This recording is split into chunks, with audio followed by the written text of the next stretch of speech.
अस्सलाम वालेकुम रहमतुल्लाहि वबरकातुहू। प्यारी बहनों, क्या हाल चाल हैं सबके? कैसे चल रहे हैं आप लोगों के रोज़े? उम्मीद है सब खैरियत से होंगे इंशाअल्लाह। आप लोग दुआ सेशन के तैयार हैं? आज के खूबसूरत दुआ के लिए जो है ना, वो बहुत ही प्यारी दुआ है और हम सब जानते होंगे इस दुआ को, हम मांगते भी होंगे। दुआ जो है वो देख लेते हैं। औज़ु बिल्लाहि मिनश शैतानिर रजीम, बिस्मिल्लाहिर रहमानिर रहीम। रब्बिरहमहुमा कमा रब्बयानी सगीरा।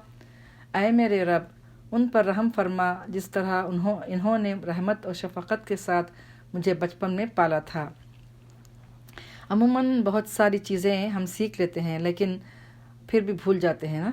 हमें सब हमको ये दुआ याद भी है, हम दुआ जानते हैं, लेकिन कभी कभार हम भूल जाते हैं, मांगना भूल जाते हैं। हम सब अपने वालिदैन से बहुत प्यार करते हैं। जिनके वालिदैन ज़िंदा नहीं हैं उनको बहुत मिस करते हैं और बेबस फील कर रहे होते हैं कि हम उनके लिए कुछ नहीं कर सके, उनकी खिदमत ठीक से नहीं की, या अगर वालिदैन ज़िंदा हैं मगर बहुत दूर हैं तो भी ऐसे फीलिंग्स होते हैं ना। मगर उस वक्त भी भूल जाते हैं कि हाँ, एक दुआ है, दुआ का सहारा तो है जो उनके लिए हम मांग सकते हैं। तो चलिए आज की दुआ को हम देखते हैं।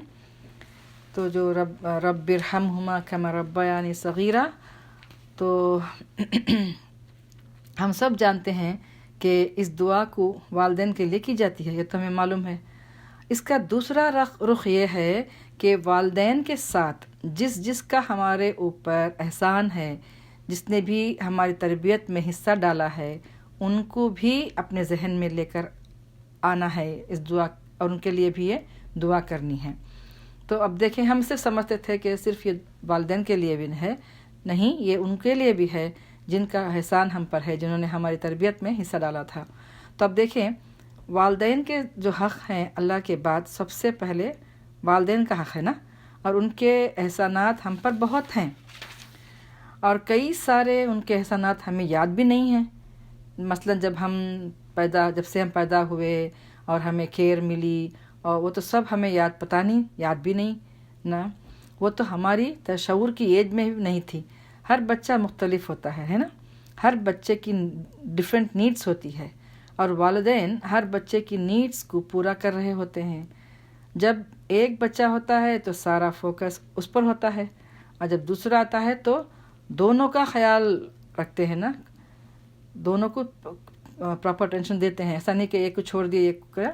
तो कुछ बच्चे जो होते हैं वो ज़्यादा डिमांडिंग होते हैं, कुछ बच्चे रातों को ज़्यादा जगाते हैं, कुछ ज़्यादा तवज्जो चाहते हैं। तो मुख्तलिफ नीड्स होते हैं बच्चों के जो वालिदैन पूरी करते हैं। और ख़ास तौर पर जब बच्चे बीमार हो जाए ना, तो स्पेशल केयर कितनी करनी पड़ती है। तो हमारे साथ वालिदैन ने क्या क्या कुर्बानियाँ की, अमूमन हम वो एहतियात हम उसका इहाता भी नहीं कर सकते। We can not even imagine कि उन्होंने क्या क्या कुर्बानियाँ की होंगी। और होता क्या है कि जब हमारी ज़िंदगी में कुछ मुश्किल पेश आती है ना, तो सबसे पहले हम वालिदैन को याद करते हैं। हम उनसे अपनी परेशानियाँ शेयर करते हैं, अपनी परेशानियाँ उनको और गमगीन करते हैं ना। तो हमें इससे भी परहेज़ करना चाहिए कि हम उनको ज़्यादा बर्डन ना करें, अपनी मुश्किलात, अपनी परेशानियों को डिस्कस करके उनको और परेशान ना करें। एक तो उम्र का तकाजा भी है कि उम्र होती आती है उनकी, और उस पर हमारी परेशानियों को उन पर और डालकर उनमें उनको बोझ ना करना। अच्छा, एक और चीज़ हम बहुत कम करते हैं, वो है अपनी मोहब्बत का इजहार। माँ बाप के साथ उन्हें अपना इजहार नहीं करते। हम कम ही उनसे बताते हैं कि हम कम ही कहते हैं कि हम आपके लिए दुआ कर रहे हैं।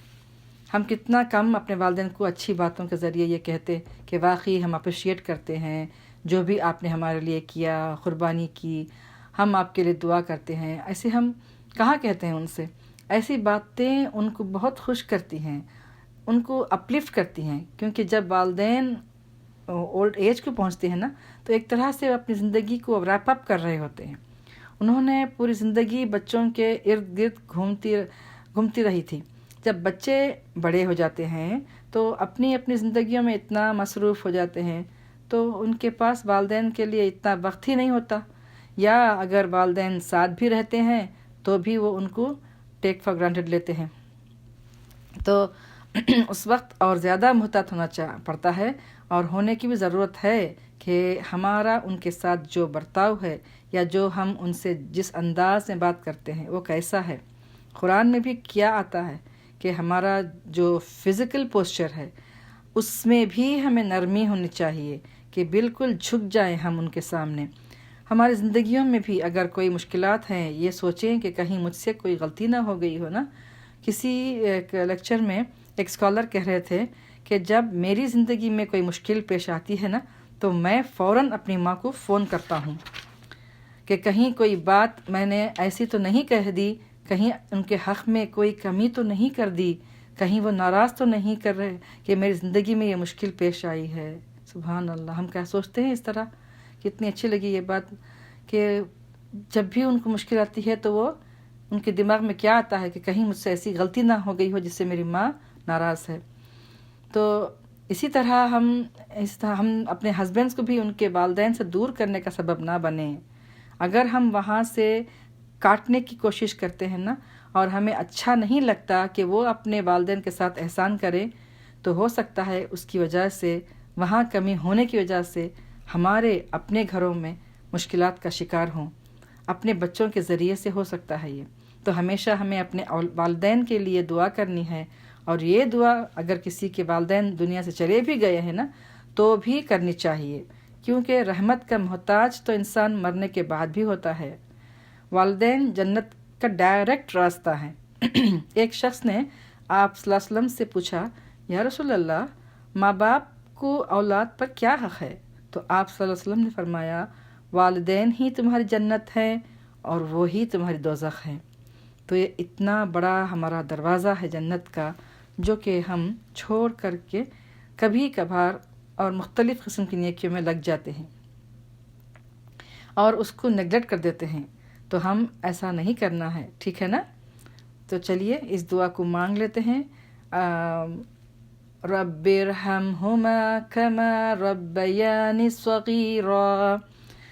اللہ سے دعا ہے کہ ہمیں والدین کا حق ادا کرنے والا بنائیں اور ان کے لیے کثرت سے دعائیں کرنے والا بنائیں اور ہمارا جو معاملہ ان کے ساتھ وہ واقعی احسان والا معاملہ ہو. آمین. اور جن کے ماں باپ نہیں ہیں ان کے لیے بھی وہ دعا کرتے رہیے کیونکہ وہ محتاج ہیں ہماری دعاؤں کے.